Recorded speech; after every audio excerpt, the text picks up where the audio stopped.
A very warm welcome to all the students for this lecture.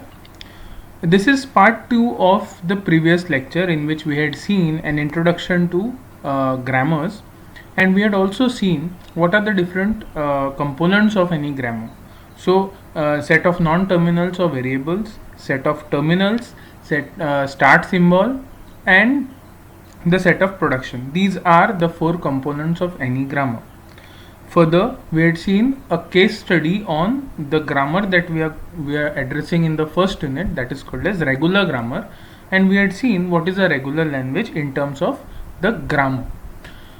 Okay, now in this particular lecture, what we are going to do is we are going to build upon the same thing, and we are going to see what are the different family of languages that are existent in automata theory, and also we are going to see what is the relationship that is present between all these languages, the hierarchical relationships of the languages, different languages which are there, we are going to analyze in this particular lecture.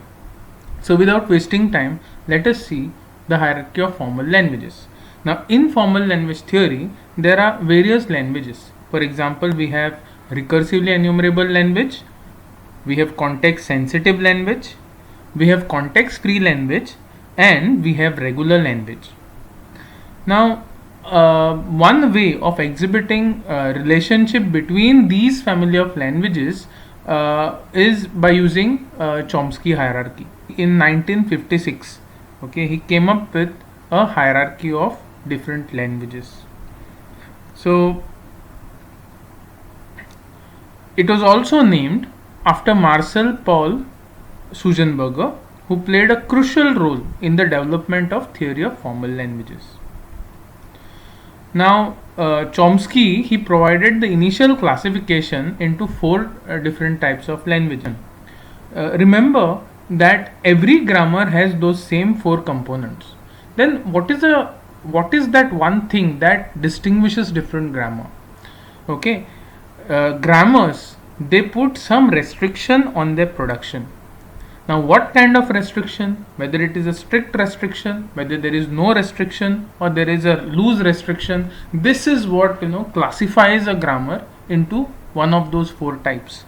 So grammars are classified just based on the form of their productions, how the productions are, rules guiding what should be the left hand side and what should be the right hand side of the production. Each category, now when I say category, I am talking about the class type 0, type 1, type 2. So each category, it represents a class of languages, and to recognize that those languages, there is a exclusive automata. So all the 4 languages that we have just listed in the previous slide, okay, each of this language has a dedicated automata which can recognize these languages. Okay, so we will now just have a broad analysis of these languages. The classes are nested. These classes which are there, classes of languages, they are nested. Okay, type 0 is the largest and the most general kind of language, whereas type 3 is the smallest and the most restricted kind of language. So remember, when I say most general, it simply means that in type 0 kind of languages, there are absolutely no restrictions that are imposed on the productions by the grammar, type 0 grammar. Whereas when I say type 3 grammar is most restricted, it simply means that the type 3 grammar imposes a lot of restrictions or strict restrictions on the productions, on the productions of that particular grammar. Okay, so let us now see the same languages, those 4 languages, but with respect to the type labels.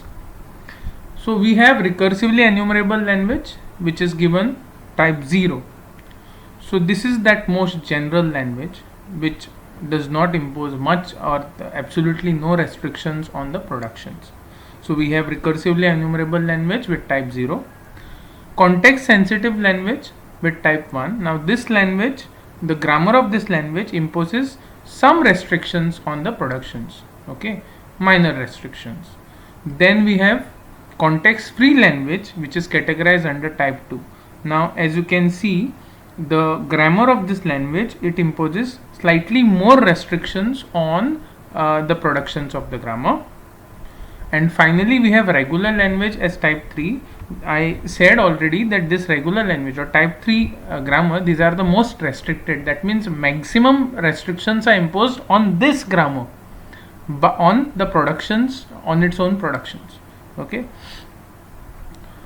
Now this is a chart, a small table that will just show you what are the different types, what are the different grammars, which languages this grammar generate, and what are the automatas that recognize such languages. So in type 0 we have unrestricted grammars. Now unrestricted grammars, as the name suggests, the word unrestricted tells you that the grammar does not impose any restrictions on its productions. So that is the meaning of unrestricted. Okay. Then we have what the kind of languages that unrestricted grammars recognize. They are called as recursively enumerable languages. Now since there are no much restriction or absolutely no restrictions are imposed by these grammars on the productions, the language generated also is a kind of general language which can recognize almost all kind of sentences. And since the unrestricted grammar or type 0 grammar is most general and least restricted grammar, okay, or absolutely not restricted grammar, you can say, the machine that is used to recognize such kind of languages should be also very powerful, and we do have a Turing machine that recognizes the recursively enumerable languages. I must have already told you in the introductory first lecture that Alan Turing came up with the Turing machine, which was also called as the hypothetical model of the modern day computer. So Turing machine is the most powerful among all the other automatas. Okay, let's go to the second type 1. This is context sensitive grammar. The languages that recognize that are recognized by context sensitive grammars, they are called as context sensitive languages. And whereas this type 0 grammars or unrestricted grammars, they don't impose any restriction on the productions. Context sensitive grammars, they impose some or slight restrictions on the productions. So for recognizing context sensitive languages, we have just an extension to this Turing machine, which we call as linear bounded automata. So linear bounded automata is nothing but it is just an extension or variation of this Turing machine. Next, under type 2 category, we have context free grammars. Okay, again, context free grammars, they recognize context free languages. If you see the restrictions imposed on the by the grammar on the productions, this particular grammar imposes more restrictions on its productions compared to context sensitive ones. And the automata that recognizes context free languages is called as push down automata. Now the name push down tells you that push is one of the operations in data structure called as stack. So push and pop, these are the operations. So when I talk about push down automata, basically it is finite automata only, but it is an extension to finite automata. This is a finite automata with auxiliary memory. Remember that the finite automatas, okay, they are the basic kind of automatas. They don't have auxiliary memory. So push down automata is an extension to the finite automata. Everything is same, but there is one extension, and that is it has memory. Okay. So this is a push down automata. Then we have regular grammars as type 3. Now the regular grammar type 3, they are the most restricted grammars. That means they impose maximum restriction compared to all other grammars. These grammars impose maximum restriction on the productions. Okay, so the regular languages are recognized by the regular grammars, and the automata that can recognize regular languages is called as finite automata. Finite automata is a very basic kind of automata. It doesn't even have auxiliary memory. It cannot remember the things. It does it by just changing the states. So if you ask me, what is the order of restriction, okay, which is the least restricted, which is the most restricted, okay, so if I try to judge this in ascending order, okay, I would say that, uh, from least, these are the least restricted, okay, these are the least restricted, and these are the most restricted, L and M. So least restricted will be unrestricted grammar, then the next restricted will be context sensitive, then slightly more restricted will be context free, and finally the maximum restricted M will be the regular grammars. Okay. Next we have Chomsky hierarchy of formal languages. So what Chomsky did was he came up with a visual Venn diagram, okay, to depict the same what we have seen in the previous table. Okay, the diagram is self-explanatory, but I will just explain you this also. The outermost superset of all the subsets is a recursively enumerable language type 0. Then we have context sensitive languages as a first subset of recursively enumerable language type 1. Then we have context free languages, which are the subsets of context sensitive language, which in turn is a subset of recursively enumerable language. And finally we have regular languages, which are subsets of all other languages. Now as I have already spoken about, recursively enumerable languages are recognized by unrestricted grammars. These grammars, they impose no restriction on the productions, right? So they are most general, whereas regular languages are recognized by regular grammars type 3. Okay, so these are the most restricted grammars, which impose maximum restriction on its productions. Okay, now there are few relationships which we have to find out. We have to deduce some relationships among the different languages from this particular diagram. Now let us not speak about the automatas, okay, we will only speak about the languages and their relations. So as you can see, regular languages are very few, okay.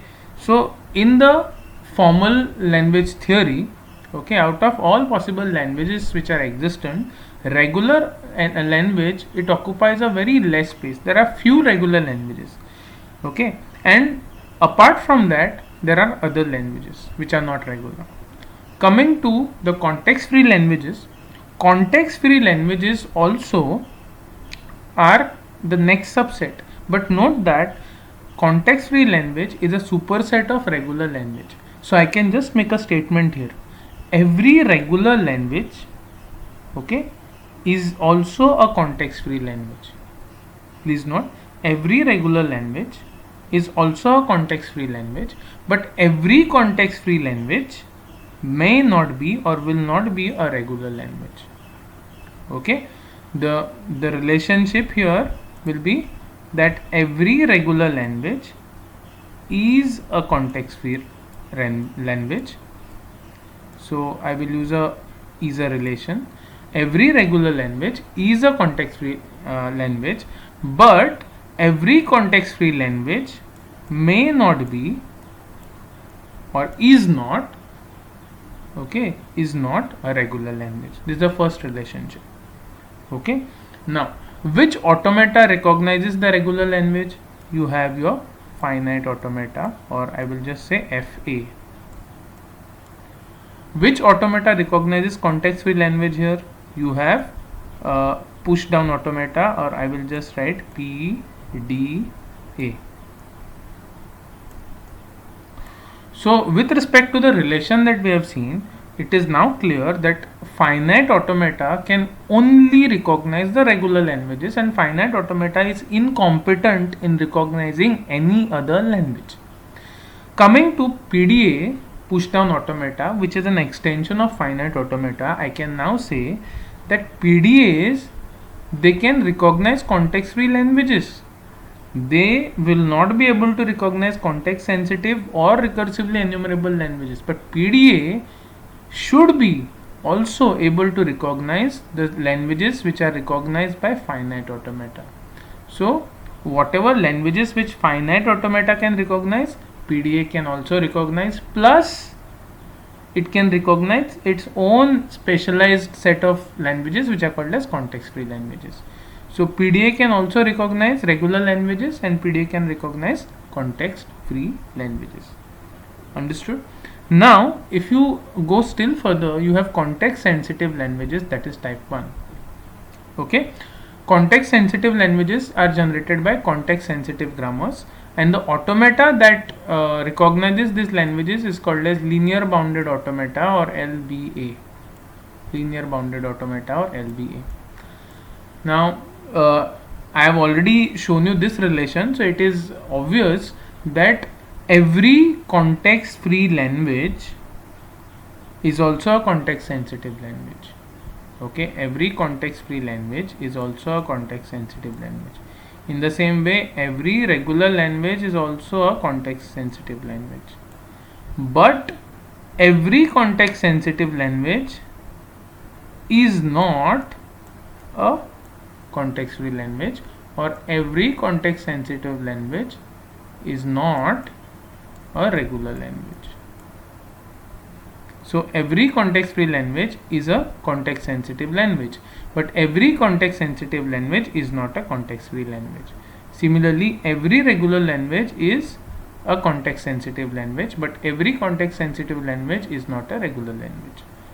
So I can now say that linear bounded automata should be able to recognize all those languages which are recognized by PDA and all those languages recognized by finite automata.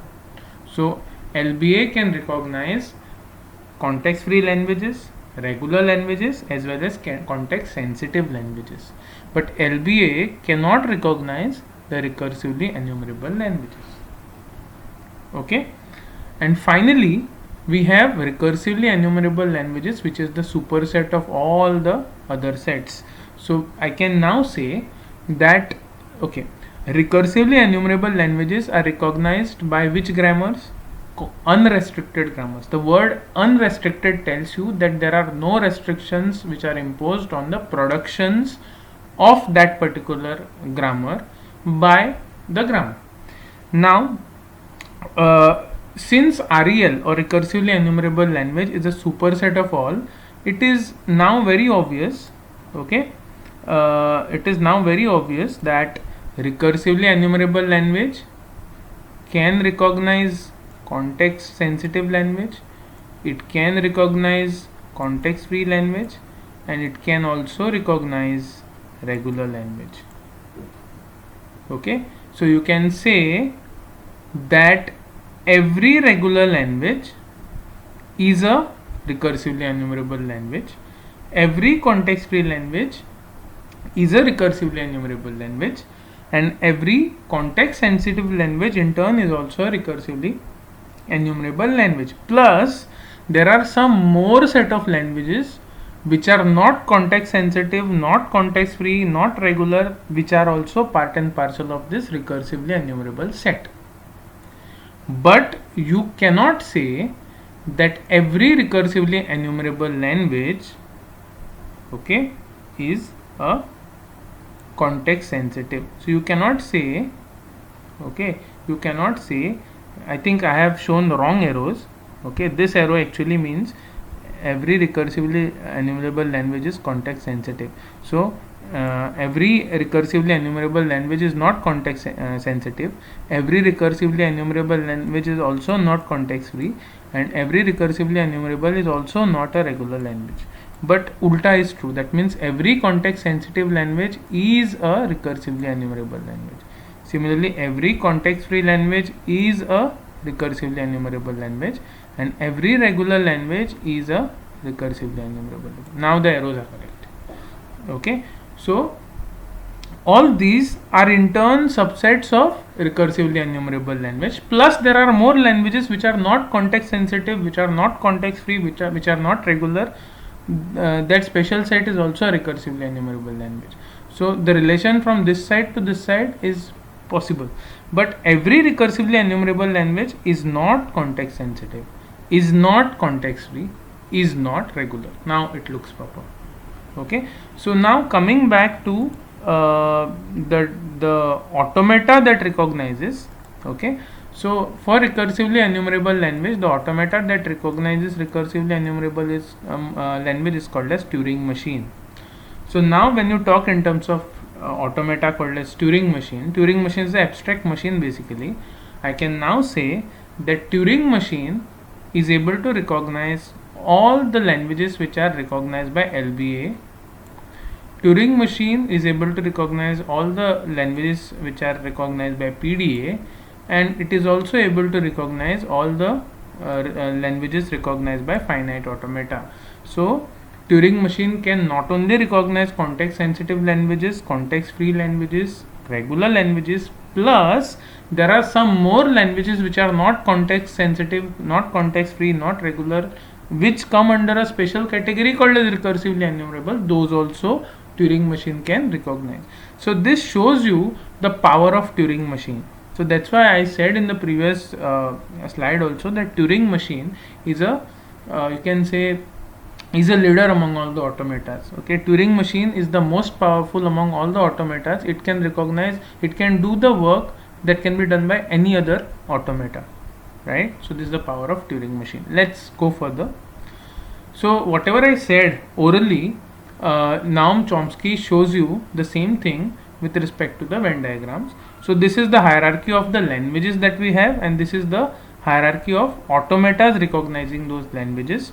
So we have type 0 recursively enumerable language recognized by Turing machine, type 1 context sensitive language recognized by LBA, type 2 context free language recognized by PDA, and finally type 3 regular language recognized by finite automata. This diagram shows you the power of each automata. So you see TM is the most powerful, then LBA, then PDA, and the least powerful among all is called as finite automata. Okay, Chomsky further, now we have already seen the original like Chomsky hierarchy. Chomsky also provided extension to his hierarchy. He introduced two more labels that you can see. So first he has regular languages, then there is a context free language. Among context free language, he further categorized that into deterministic context free language and non-deterministic context free language. So this deterministic context free language was a layer that was introduced by him extra.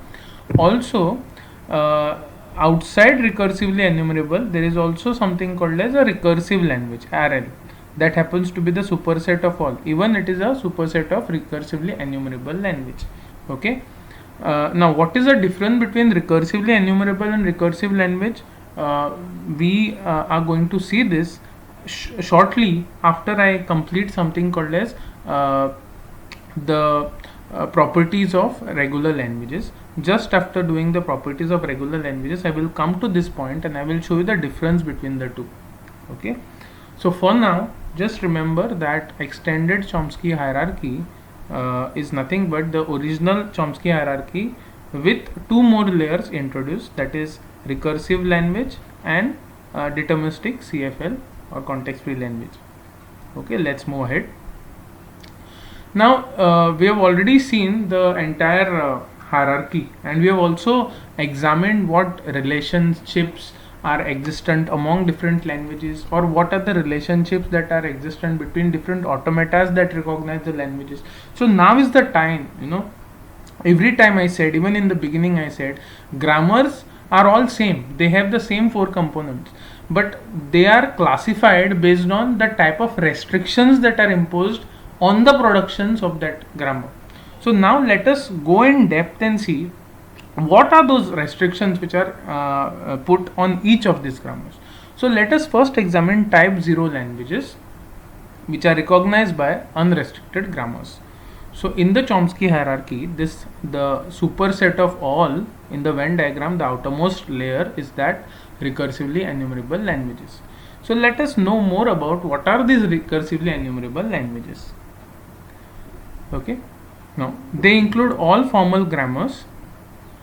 They are generated exactly, or they generate exactly all languages that can be recognized by a Turing machine. Okay, Alan Turing's Turing machine is so powerful that he came up with a thesis with another mathematician, Church, and they came up with the thesis right in 1930s. Okay, they came up with Church Turing thesis, and they said if at all there is any problem that can be solved by the Turing machine, then it is solvable by human or by computer.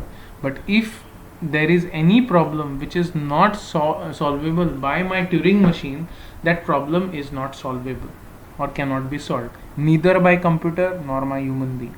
This definition was given by Alan Turing in the time when the actual computing facility was not available. Computer was it came into picture afterwards when Charles Babbage came up with it. But so strong was the definition, till today the definition holds true, the thesis holds true. This is the power of Alan Turing's work. So they generate exactly all languages that can be recognized by the Turing machine. Type 0 grammars are too general to describe the syntax of programming languages and natural languages. Why too general? Because they don't impose any restrictions on the productions. So now let us examine the grammar itself. So grammar G equal to VTSP, okay, where V is set of variables, T is set of terminals, okay, S is set of is a start symbol, and P is set of production. It's said to be type 0. It is also called as unrestricted or phrase structured if all the productions are of the form alpha gives beta, where alpha belongs to V union T plus and beta also belongs to V union T. Please note this is star, not plus. Okay, V union T star, not plus. Okay, it simply means the production. What are the restrictions on the productions? The productions are such that alpha, when I say V union T, what is V? V is nothing but set of variables. Okay, so you will have capital A, say capital B, okay, and so on. So these are the set of variables. What are T? T is set of non-terminals. For example, you have small a, small b, all the non-terminals which are there. Okay, so what is alpha? Alpha belongs to V union T, so that means it is any combination of terminal and non-terminal together. Okay, so alpha can be any combination of terminal and non-terminal. This alpha can be any combination of terminal and non-terminal. So there is no restriction on the length or not on what should be there on the left hand side. What is beta? Beta also should be is also a subset of beta also belongs to V union T. So beta is also the set of terminals and non-terminals. So alpha is also, the left hand side is also any combination of terminals and non-terminal of any length. Beta also any combination of terminal and non-terminal of any length. But the main difference here is plus and star. See, in beta, V union T raised to star. Now when this entire sub expression is repeated star number of times, that means it is not at all repeated, okay, or it is repeated 0 number of times, you say, what is the output? Null. That means beta also can be null. This beta can be null. Okay, now I have already discussed null can be represented with this epsilon, null can be represented with this caret, or null can be represented with lambda. So all this actually means null. Okay, so beta can be any combination of terminals and non-terminals including null. Okay, so there is no restriction. Now what is alpha? Alpha also can be any combination of terminal and non-terminal, but plus here tells you that at least one terminal or at least one non-terminal should be there in alpha. So that means this alpha, it cannot be, okay, this alpha, it cannot be null. Now you'll ask me whether this is a restriction. No, it's not a restriction. It is a common sense. When you have a production, when you have a rule and the left hand side itself is null, then how can you say that it's a rule? Okay, so there are no restrictions on the length of alpha and beta, but the only restriction is alpha cannot be null. Again, please don't get confused. This is not a restriction. Alpha cannot be null is not a restriction. Common sense tells you alpha implies beta. If alpha itself is non-existent, the rule itself will be non-existent. So it is actually not a restriction. This is a common sense that alpha cannot be null, beta can be null. And apart from this, there are absolutely no other restrictions on the grammar, and that's why the grammar is said to be unrestricted grammar. Okay, type 0 unrestricted grammar. Now this is the largest family of grammars, and it is more powerful than all other type of grammars, just because there are no restrictions on the productions. Next we examine type 1 languages. The grammars for them, these languages is context sensitive grammar. So it happens to be the second set or the subset of recursively enumerable languages. We have context sensitive languages of type 1. Now context sensitive languages are recognized by linear bounded automata, which we have already discussed. Let's start. So type 1 grammar generate context sensitive languages. The languages described by these grammars are exactly all languages that can be recognized by linear bounded automata. Now let's see the restriction. Now there are slight restriction, not much. Now these grammars have rules of the form alpha gives beta. Okay, they have the rules of the form alpha gives beta. Again, alpha beta can be any combination, but here there is only restriction on the length. Okay, it says with a restriction, with only restriction that the length of alpha's length can be equal to beta, both can be equal, or alpha's length can be less than beta, but alpha's length cannot be more than beta. Okay, so only one restriction. So see, we had unrestricted grammar where there was no restriction, and now we have the second category type 1 wherein there is only one small restriction, and that is alpha's length cannot be more than beta's length. It can be equal to or it can be less. This is the only restriction imposed in context sensitive grammars. So the example, you see AAB implies BBB. Now this is alpha, this is beta. Now the length of alpha is 3 and length of beta is also 3. So alpha is equal to beta. So this is definitely a context sensitive grammar's production. Here the length of alpha is 2, beta is 3. Alpha is less than beta. This also is true. So this is also a context sensitive language. But now you see the next language, which is not next production, which is not of type 1, because the length of alpha here is 3 and length of beta is 2. That means alpha is greater than beta. But what restriction is given? Alpha can be equal to, but alpha strictly should be either less than or equal to. Alpha cannot be greater than beta. Here alpha becomes greater than beta. So it is not a type 1 grammar. Okay, this is the only restriction on context sensitive grammars. Then we go to type 2 language, context free grammars. These grammars impose slightly more restrictions than its counterpart, that is context sensitive grammars.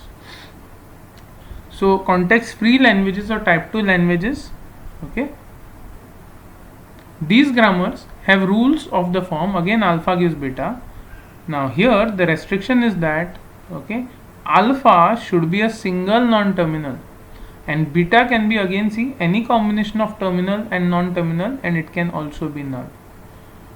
Okay, so it simply says that there is a restriction, but that's a major restriction. It says alpha, it just cannot be any combination. Alpha should be a single non-terminal, whereas beta can be anything. It could be any combination of terminal, non-terminal, it could be also null. So for an example, A gives AB. Now you see, you have to only see that left hand side should be a single non-terminal. Is A a single non-terminal? Yes. So this is a valid production in the grammar. Here also, right hand side you just ignore, it can be anything, but on the left hand side strictly there should be a single non-terminal. Yes, this is also a valid production. Now here alpha is again the single non-terminal on the left hand side, and beta is null. So you see, right hand side can be any combination of alpha beta, it can even be null, but left hand side should strictly be a single non-terminal. Now the languages described by these grammars are called as context free languages, and they can be recognized by a push down automata. Now more examples, let's see. Now here alpha, okay, it is not a single non-terminal, it is a combination of a terminal and non-terminal. Okay, so this is not of type 2, this is not a context free language. Why? Because left hand side should have been a single non-terminal, whereas here the left hand side is a combination of a terminal and non-terminal, so this is not context free. Now here you see right hand side has two non-terminal, but that's okay as long as the left hand side is a single non-terminal, it is true. So this is a valid context free grammars production. Again, this is not a valid production. Why? Because left hand side, although both are terminals, but there should be only one term, although both of them are non-terminals or variables, but the restriction says there should be only one non-terminal on the right hand side. Here we have two, so this is also not of type 2. Finally, we go to the last or the smallest subset, the most restricted among all, called as regular grammars or type 3 languages. Okay. These grammars, they form the smallest subset in the hierarchy. Now they have the rules of the form alpha gives beta, with a restriction that every production in the set should be either only left linear or only right linear, and it should not be mixed. Now this is the major restriction that is imposed on the production. Now remember, in the previous lecture of mine, as a case study, after explaining you what are grammars, what are the components, I had taken a case study on regular grammars, in which I had also explained you what is the meaning of left linear grammar, what is the meaning of right linear grammar, and how to decide whether the given language is regular or not. Okay, so I would advise you to just revisit the previous video just to see what is the meaning of left linear or right linear. But regular grammar, please note, regular grammars, they should have the production should be either only left linear or only right linear, it cannot be mixed. Example, if you see this particular production, this is left linear, this is left linear, this is also left linear, so this is a regular grammars production. Also here this is left linear, this is left linear, so this is also a valid production. This is also left linear, so I can say that since all three productions of a particular grammar are left linear, the grammar itself is a regular grammar. So all the languages that will be generated from the grammars whose productions are this, they will be regular languages. These languages can be recognized by a finite automata. So that is it for today's lecture. So we have seen Chomsky's hierarchy, and we have deduced all possible conclusions pertaining to the Chomsky's hierarchy or the hierarchy of languages with respect to the language and with respect to the tools or the automatas that we are using. So this is just a brief summary. So Turing machine can recognize all remaining languages. All the work that other automatas can do, Turing machine can do. Linear bounded automata is extension of Turing machine. LVA can recognize or can do the work that can be done by push down automata or finite automata. PDA is an extension of finite automata. It is finite automata with memory, that is stack. PDA can recognize or it can do all the work that can be done by a normal finite automata. But finite automata, being the subset of all, smallest subset, finite automata cannot do much. It can only recognize a very small set of languages which are called as regular languages. Apart from this, finite automata fails to recognize any other language. So that is it for the today's lecture. Thank you.